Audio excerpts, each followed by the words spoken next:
Subscribe and click the bell icon for watching more videos. Subscribe and click the bell icon for watching more video. Delhi के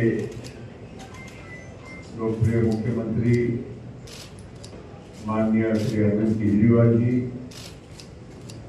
और पंजाब के लोकप्रिय मुख्यमंत्री माननीय भगवंत मान जी और उनके साथ राज्यसभा में आम आदमी पार्टी के नेता माननीय संजय सिंह जी, साथ में आए हुए उनके पार्टी के राज्यसभा सांसद और युवा नेता माननीय राघव चड्ढा जी और दिल्ली की मंत्री महोदया माननीय आतिशी जी आज यहाँ मुंबई में राष्ट्रवादी कांग्रेस पार्टी के राष्ट्रीय अध्यक्ष और हमारे नेता आदरणीय शरद पवार जी को और उनके साथ हम सभी उनके सहयोगियों को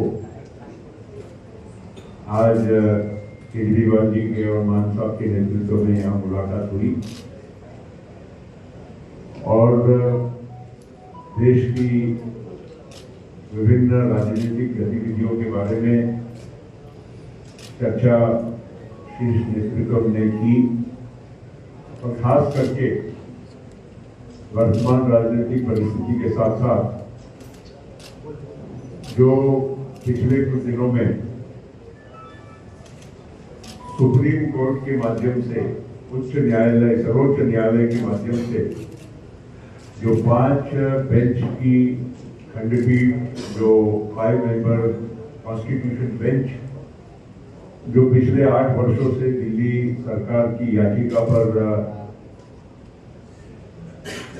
गंभीर तरह से सुनवाई के बाद अपने जजमेंट को पिछले दिनों में उन्होंने जो आप हमारे सबके सामने प्रस्तुत किया उसमें 5-0 के जजमेंट के साथ उन्होंने दिल्ली सरकार की जो याचिका है उसको मंजूर किया और जो दिल्ली सरकार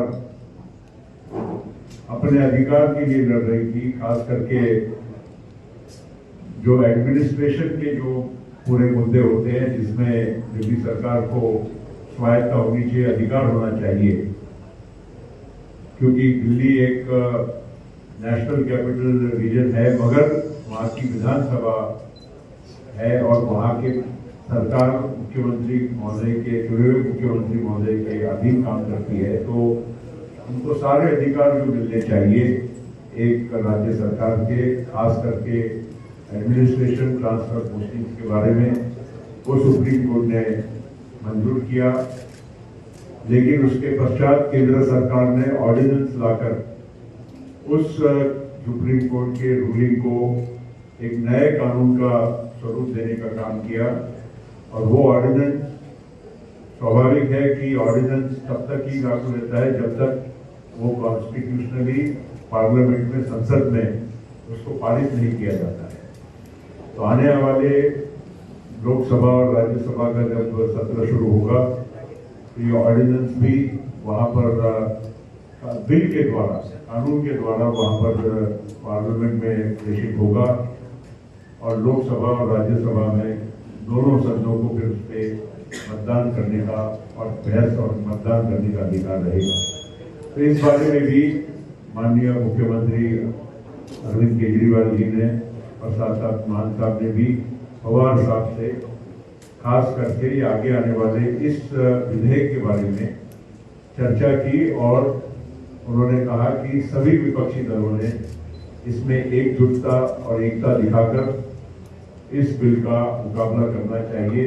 सरकार की जो नीति है जिसकी वजह से एक गलत परंपरा की शुरुआत हो रही है जहां एक चुनी हुई सरकार का अधिकार छीना जा रहा है और जो इनके आने के पूर्व जो सरकार थी जिसको कभी इस तरह का कभी कोई समस्या का सामना नहीं करना पड़ा, लेकिन आज केंद्र और राज्य के बीच में जो संघर्ष के वजह से दिल्ली के प्रशासन पर बहुत उसका विपरीत परिणाम हो रहा है, तो उन्होंने पवार साहब को गुजारिश की एनसीपी के नेता के नाते भी और साथ साथ में इस देश के वरिष्ठ राजनेता के नाते कि उन्होंने भी इस मामले में एक मत बनाने की पूरे विपक्षी दलों में कोशिश करना चाहिए, ताकि ये बिल को वहां पर खास करके राज्यसभा में, क्योंकि लोकसभा की तो संख्या सभी को मालूम है, लेकिन राज्यसभा में संख्या किसी का भी स्पष्ट बहुमत नहीं बनता है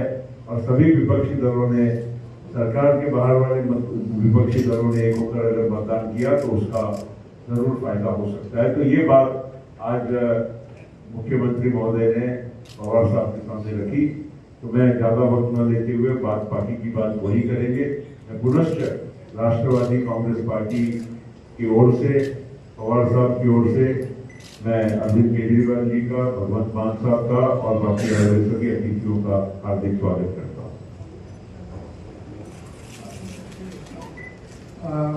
सबसे पहले मैं शरद पवार जी का और उनकी पार्टी के सभी नेताओं का तहे दिल से शुक्रिया अदा करता हूँ। आज मैं भगवंत मान साहब और हमारे सभी साथी शरद पवार जी के साथ और उनकी पूरे सभी नेताओं के साथ यहाँ मिलने के लिए आए थे। आप सब लोग जानते हैं कि दिल्ली के लोगों के साथ बहुत अन्याय हुआ है।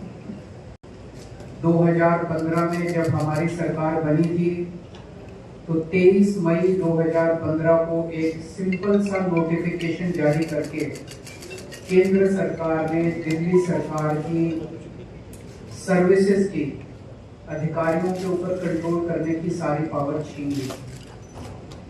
2015 से लेके 23 मई 2015, अब मई 2023 हो गया। 8 साल से हम लोग कोर्ट कचहरी के चक्कर दिल्ली के लोग काट रहे थे। 8 साल के बाद सुप्रीम कोर्ट ने 5-0, संविधान पीठ ने, कॉन्स्टिट्यूशन बेंच ने 5-0 से पूरा का पूरा ऑर्डर दिल्ली के लोगों के हक में दिया कि दिल्ली के लोग जो सरकार चुनते हैं उस सरकार को काम करने का पूरा अधिकार होना चाहिए। अगर वो काम नहीं कर सकती तो दिल्ली के लोगों को चुनाव करने की, सरकार चुनने की क्या फायदा। पूरा हमारे हक में आया। लेकिन जो लड़ाई 8 साल में हमने जीती, 11 मई को ऑर्डर आया, 19 मई को 8 दिन के अंदर इन्होंने ऑर्डिनेंस लाके उसको खत्म कर दिया। सारी पावर वापस, उन्होंने कहा कि केंद्र सरकार के पास या केंद्र के एलजी के पास सारी पावर होगी। तो जैसा अभी एक्सप्लेन किया कि अब ये बिल के रूप में आएगा पार्लियामेंट में, तो हम पूरे देश में एक पार्टी के पास जा रहे हैं, उनसे निवेदन कर रहे हैं कि दिल्ली के लोगों के साथ न्याय होना चाहिए। दिल्ली के लोगों के लिए समर्थन मांग रहे हैं कि जब ये संसद में बिल आएगा तो इसको बिल को हराना है। तो मैं एनसीपी का, पूरी पार्टी का, शरद पवार साहब का खास तौर से तहे दिल से शुक्रिया अदा करता हूं कि उन्होंने पूरा समर्थन देने की हमें आश्वासन दिया है कि जब ये बिल राज्यसभा में आएगा तो राज्यसभा में इस बिल को पास नहीं होने देंगे। जैसा भी प्रफुल्ल पटेल साहब ने बताया कि राज्यसभा के अंदर किसी भी पार्टी का स्पष्ट बहुमत नहीं है, तो अगर नॉन बीजेपी सारी पार्टियां इकट्ठी होती हैं तो ये बिल गिर सकता है। पहली चीज ये कि ये दिल्ली की लड़ाई नहीं है, दिल्ली के लोगों के साथ जो हो रहा है ये पूरे फेडरल स्ट्रक्चर की लड़ाई है। जिस तरह से पूरे देश के अंदर किसी भी राज्य में अगर वहां के लोग नॉन बीजेपी पार्टी को वोट देके उसकी सरकार बनाते हैं तो भारतीय जनता पार्टी की केंद्र सरकार उनके साथ 3 बर्ताव करती है। पहला, या तो उनके विधायकों को खरीद के उनकी सरकार गिरा देती है और बीजेपी की सरकार बना लेती है। दूसरा, या फिर ईडी और सीबीआई को भेज के उनके विधायकों को डरा के, धमका के, पार्टी को तोड़ के, सरकार को तोड़ के उनकी सरकार गिरा देती है और अपनी बीजेपी की सरकार बना लेती है। और तीसरा, अगर ना बिके ना टूटे तो फिर अध्यादेश लाके, ऑर्डिनेंस लाके गवर्नर के जरिए उनको काम नहीं करने दिया जाता। ये देश के लिए बहुत खतरनाक स्थिति है और मैं समझता हूँ महाराष्ट्र के अंदर आप सब लोग इसके भुक्तभोगी हैं। हमने कुछ महीने पहले देखा कि यहाँ पे किस तरह से जनता के द्वारा चुनी गई सरकार को किस तरह से ईडी के द्वारा, सीबीआई के द्वारा, पैसों के द्वारा तोड़ के, एमएलए को तोड़ के और पूरी सरकार को गिरा दिया गया। ये देश के लिए अच्छी परिस्थिति नहीं है। कि अगर केंद्र सरकार, अगर उन्होंने मैसेज दिया है कि अगर कोई बीजेपी को वोट नहीं देगा, बीजेपी की सरकार नहीं बनाएगा, तो हम सरकार चलने नहीं देंगे या सरकार तोड़ देंगे। ये देश के लिए बहुत खतरनाक स्थिति है। तो हम पूरे देश के लोगों के पास जा रहे हैं, लोगों को जोड़ रहे हैं। लोग पूछते हैं ये विपक्ष की एकता है क्या? ये पक्ष और विपक्ष की बात नहीं है, ये देश की बात है, देशभक्तों की बात है। देश, जितने इस देश के अंदर देश को चाहने वाले लोग हैं, जितने इस देश के अंदर देश को चाहने वाली पार्टियां हैं, उन सबको इकट्ठा कर रहे हैं हम लोग। तो जितने देश को चाहने, कोई देश को चाहने वाला व्यक्ति ये नहीं बोल सकता कि भाई इस तरह से चुनी हुई सरकारों को तोड़ के, खरीद के, अध्यादेश जारी करके काम ना करने दिया जाए। तो मैं फिर से तहे दिल से शुक्रिया अदा करना चाहता हूँ शरद पवार साहब का कि आपने हमें, और शरद पवार साहब देश के, आज मैं समझता हूँ कि he is one of the tallest leaders which the country has. So हम शरद पवार जी से हमने निवेदन किया कि आपका तो सहयोग मिलेगा ही, लेकिन आप सारी पार्टियों से बात करके उनको सबको भी इस बिल के खिलाफ इकट्ठा करेंगे। और मैं समझता हूं कि अगर ये राज्यसभा में बिल गिर जाता है, बीजेपी पास नहीं करवा पाती है, तो ये आप इसको 2024 का सेमीफाइनल मानिएगा। फिर मैसेज ये होगा कि 2024 में मोदी जी की सरकार नहीं आ रही है। बहुत बहुत धन्यवाद, बहुत बहुत शुक्रिया पटेल साहब, हमारी पार्टी के प्रेसिडेंट अरविंद केजरीवाल साहब और एनसीपी के नेता और देश के बड़े नेताओं में जिनका शुमार होता है माननीय शरद पवार जी, मेरी पार्टी के राज्यसभा के साथी, सभी मीडिया वाले साथी। मैंने कुछ ज़्यादा नहीं बोलना, बहुत सीनियर लोग बैठे हैं, इन्होंने बोल दिया है। मैं सिर्फ इतने कहूँगा कि लोकतंत्र को बचाने की लड़ाई है। कहने को तो हम biggest democracy of the world कहते हैं, लेकिन अगर अंदर एक झांक अंदर देखा जाए तो डेमोक्रेसी डे बाय डे ये हत्या कर रहे हैं डेमोक्रेसी की। चाहे वो मीडिया के जरिए करवा रहे हो, चाहे वो किसी को एमएलए को तोड़ के खरीद के करवा रहे हो, चाहे किसी को गिरफ्तार करके ईडी सीबीआई की घर से करवा रहे हो। जो गवर्नर हैं देश में वो स्टार कैंपेनर बन चुके हैं बीजेपी के, और जो राजभवन है वो इनके हेड ऑफिस बन चुके हैं बीजेपी के। गवर्नरों से हर रोज हिसाब मांगा जाता है कि कितनी बार काम किया आपने चुने हुए मुख्यमंत्री को। अगर कोई गवर्नर कहता है जी मैं 3 दिन काम नहीं कर पाया, तो उसकी गवर्नरी भी खतरे में हो जाती है कि आपको किस चीज के लिए करवाया था। तो ऐसा चल रहा है। दिल्ली में तो चलो एलजी को इन्होंने सरकार घोषित कर रखा है, तंग करना है। पंजाब में से फुल स्टे, हमें अपना बजट सेशन बुलाने के लिए सुप्रीम कोर्ट तक जाना पड़ा। गवर्नर जो है वो कह रहे मैं बजट सेशन नहीं होने दूंगा। सो देश में इलेक्टेड राज करेंगे या सिलेक्टेड राज, सवाल ये है। तो फिर 140 करोड़ जनता जो है वोटिंग के लिए लाइन में क्यों लगती है? क्यों करोड़ों अरबों रुपया खर्चा जाता है अगर सिर्फ 30-31 गवर्नर और एक प्रधानमंत्री ने देश चलाना है? तो ये बहुत ही खतरनाक है फेडरल स्ट्रक्चर के लिए।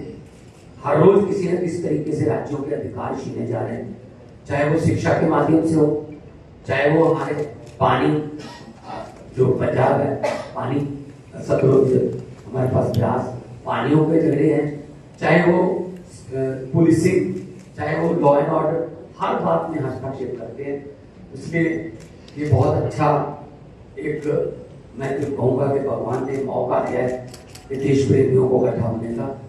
और शरद पवार जी के लिए ये कोई मेरे ख्याल में बड़ी बात नहीं, क्योंकि इन्होंने देश पर इतने संकट देखे और उन संकट में से जब निकलना था तो ये उस कमेटी के या उस सलाहकार जो कमेटी बनती थी उसके मेंबर रहे हैं। बहुत बार देश पर इन्होंने संकट देखा और संकट को इन्होंने टाला भी और संकट से बाहर भी निकाला देश को।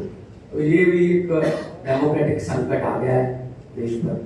इसीलिए शरद पवार जी के यहाँ पर आप आए हैं कि आप एक बार फिर अपने अनुभव का इस्तेमाल करके और इस देश को बचाइए, इस देश की डेमोक्रेसी को बचाइए, ताकि हम आने वाली पीढ़ियों को ये जवाब दे सकेंगे। जब डेमोक्रेसी को खत्म किया जा रहा था तो क्या कर रहे थे, कम से कम हम ये कह सकें कि हम ट्राई कर रहे थे, हम कोशिश कर रहे थे और हम किसी भी माध्यम से इसको रोकना चाह रहे थे।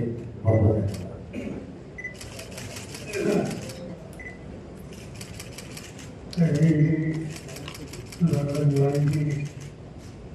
उनके साथ रहे हुए हमारे संस्कृति दोस्तों, आज की जो प्रेस कॉन्फ्रेंस थी वेरी इम्पोर्टेंट प्रेस कॉन्फ्रेंस, क्योंकि प्रेस कॉन्फ्रेंस से पहले हम साथियों के साथ देश के सामने इतनी समस्या पैदा हुई तो दिल्ली के और पंजाब के मुख्यमंत्री ने अच्छी तरह से देखी। इशू दिल्ली का है, इसे हम मानते हैं। हम मानते हैं कि ये पार्लियामेंट्री डेमोक्रेसी बचानी है या नहीं, क्योंकि जो आघात हो रहा है दिल्ली में तो पार्लियामेंट्री डेमोक्रेटिक सिस्टम पर आघात हो रहा है। देश में प्रजातंत्र में चुनकर आई हुई सरकार वो राज करेगी, वो डिसीजन देगी या ऑफेंडेड लोगों के थ्रू इलेक्टेड गवर्नमेंट को नजरअंदाज करने के प्रयास हो तो उनको कामयाबी मिलेगी। ये समस्या आज सबके सामने है। तो हमें ये लगता है कि ये समय कौन से पार्टी का आप है कि आपकी नीति क्या है, इस पर बहस करने का समय नहीं। ये समय है प्रजातंत्र बचाने, पार्लियामेंट्री डेमोक्रेसी बचाने के लिए और आम जनता का वोट लेकर अपनी सरकार बनाने का जो अधिकार है, ये आम जनता की वोट देने का अधिकार वो बचाने के लिए आज अजीत जी श्रीमान साहब यहाँ आए हैं इसमें समर्थन मांगने के लिए। और मेरा कहना इतना है, मेरी पार्टी की तरफ से, साथियों की तरफ से और मुझे पूरा विश्वास है कि महाराष्ट्र की जनता ने जो अजीत जी ने सुझाव दे दिया इसका समर्थन करेगी। राष्ट्रवादी कांग्रेस पार्टी अपनी तरफ से तो पूरी तरह से मदद करेगी, मगर अभी मैं सोच रहा था कि अभी जो उन्हें पार्लियामेंट असेंबली में आते 56 साल हो गए, इससे केयर करती थी। और इससे 56 साल का एक फायदा होता है कि देश के कौन से भी राज्य में जाए वहाँ कोई नेता हो, पार्लियामेंट का मेंबर हो, राज्यसभा का मेंबर हो, उनसे कुछ न कुछ व्यक्तिगत जिससे कई सालों से पैदा हुए, कई लोगों के साथ मैंने काम किया और इससे सवाल दिल्ली का या आपका नहीं है, ये सवाल देश में इलेक्टेड गवर्नमेंट को राज कराने का जो अधिकार लोगों ने दिया है, इस पर हमले हो रहे तो इससे बचाने का सवाल है। और इससे मेरे तरफ से, मेरे साथी के तरफ से तो आपको साथ मिलेगी, तो अन्य राज्यों में जहाँ जाकर मुद्दे पर नहीं बनाया है। आपका क्या बनाया नहीं बनाया इसके कोई गया नहीं। और मेरी सोच ऐसी है कि नॉन रिलीजियसली जितने पॉलिटिकल पार्टीज है, इन पॉलिटिकल पार्टीज जो नॉन रिलीजियसली है उनके साथ बात करके उनको कन्विंस करने के लिए सुझाव देंगे और इनका सहयोग अरविंद जी को मिलेगा। इस पर ध्यान देना हमारा फर्ज है, चाहे कांग्रेस हो चाहे बीजेपी जनता हो। अरविंद जी, एक बात यह है कि आप दिल्ली में कांग्रेस के खिलाफ लड़े हैं और कांग्रेस के प्रति आपका रुझान नहीं दिख रहा है कि जिस तरीके के आप महाराष्ट्र में आए, शिवसेना से मिले, एनसीपी से मिले, क्या कांग्रेस को आप मनाने या साथ में लेने का कोई विचार नहीं? और कांग्रेस के जो नेता है राहुल गांधी जी से इस मुद्दे पे और ओवरऑल देश के फेडरल स्ट्रक्चर पे जो अटैक हो रहा है उस पर चर्चा करने के लिए कल सुबह उनसे फॉर्मली टाइम मांगूंगा। एक सवाल यह है कि आप लोग लगातार कह रहे हैं कि बीजेपी लोकतंत्र की हत्या कर रही है, लेकिन जिस तरीके से सेंट्रल विस्टा पे अपोजिशन खिलाफ जा रहा है और अब बीजेपी के बड़े नेता और अलग अलग जगहों पे सारे मुख्यमंत्री कह रहे हैं कि लोकतंत्र के मंदिर में उसके इनॉग्रेशन में न जाना, यानी अपोजिशन संविधान को नहीं मानता है। इसमें बात ऐसी है, जाना नहीं रहता। इस देश में पार्लियामेंट की बिल्डिंग है, हम लोग उसी बिल्डिंग में पार्लियामेंट में जाते हैं। दुनिया के लोग जो दिल्ली विजिट करते हैं तो जैसे राष्ट्रपति भवन देखते हैं, ऐसे खुदा भी पार्लियामेंट की बिल्डिंग में देखते हैं और वहाँ किसी ने कुछ अफसोस नहीं किया। अच्छी तरह आपसे न्याय माना है कि बनाने की बात तो हम लोगों को किसी को मालूम नहीं है कि इसकी आवश्यकता क्या थी, इस पर भी बहस हो सकता है। तो ये इश्यू आज हम यहाँ निकलना नहीं चाहते। पार्लियामेंट में जब मौका मिलेगा तो वहाँ जरूर बात करेंगे। सर एक सवाल ये है कि जहाँ आप लोग साथ आ रहे हैं, वहीं कांग्रेस के जो नेता है मणिकम टैगोर जी, वो ट्वीट करते और कहते हैं कि 24% जो है CAGS की सर्वे में सामने आता है कि प्रधानमंत्री के तौर पर राहुल गांधी जी को प्रोजेक्ट किया जाना चाहिए, कांग्रेस से भी समर्थन मांगते हैं। ऐसे में उनका प्रोजेक्ट करना, उसको आप किसी देखते हैं, दोनों से जवाब दें। अभी तक किसी को प्रोजेक्ट करना या नहीं करना इस पर बात नहीं होगी। हम इतना ही सोचते हैं कि भाई इस प्रोसेस ऑफ डायलॉग ये शुरू करना चाहिए। नॉन बीजेपी पार्टी मिलकर इस देश के सामने एक स्टेबल और प्रोग्रेसिव गवर्नमेंट देने के लिए आज हो सकता है। इसमें कुछ मदद कर सकते हैं तो करने की आवश्यकता है, मगर इस पर न हमने अरविंद जी से बात की न कांग्रेस से बात की। जब समय आएगा तो जरूर बात करेंगे कि अगर हम सब के मन में नेशनल इंटरेस्ट ये सबसे ज्यादा प्रायोरिटी